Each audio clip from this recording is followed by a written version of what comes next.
दोस्तों नमस्कार, मैं आरती शुक्ला आप सभी के बीच प्यारा सा नाच गीत लेके आप लोग जरूर सुनना और कमेंट बताना। मेरे गीत कैसे है, चैनल को लाइक सब्सक्राइब करना मत भूलना।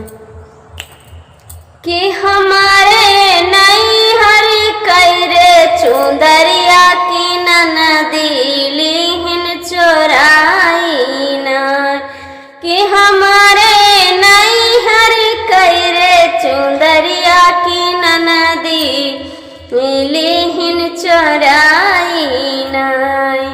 होत सबेरे मई पुलिस बलायो, होत सबेरे मई पुलिस बलायो। ननदी हमारी चतुर सयाने की रुपया दीहिन थमाई ना, कि ननदी हमारी चतुर सयाने की रुपया दीहिन थमाई ना। हमारे नहीं अरे कैरे चुंदरिया की ननदी लीहिन चोराई ना। हमारे नहीं हरी कैरे चुंदरिया की ननदी लीहिन चोराई ना। होत सवेरे सरपंच बुलायो, होत सवेरे सरपंच बुलायो।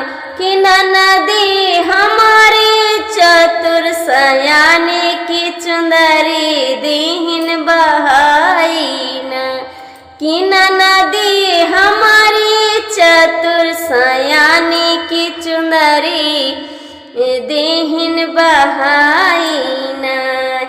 हमारे नहीं हरी कैरे चुंदरिया की ननदी लीहिन चोराई ना। होत संझैया मई सैया से बोलो, होत संझैया मैं सैया से बोलो। बहिनी तुआरी बड़ी जुलुमवा की चुंदरी लीहिन चोराई ना, कि बहिनी तोहरी बड़ी है चोटिन की चुंदरी लीहिन चोराई ना। कि ननदी हमारी चतुर सयानी की भैया से रोई रोई बताई ना, कि ननदी हमारी चतुर सयानी कि भैया से रोई रोई बताई ना। कि भौजी के हिन हम पर जुलुमवा हम चुंदरी नहीं के चोराएरा, कि भौजी के हिन हम पर जुलुमवा मैं चुंदरी नहीं चोरायो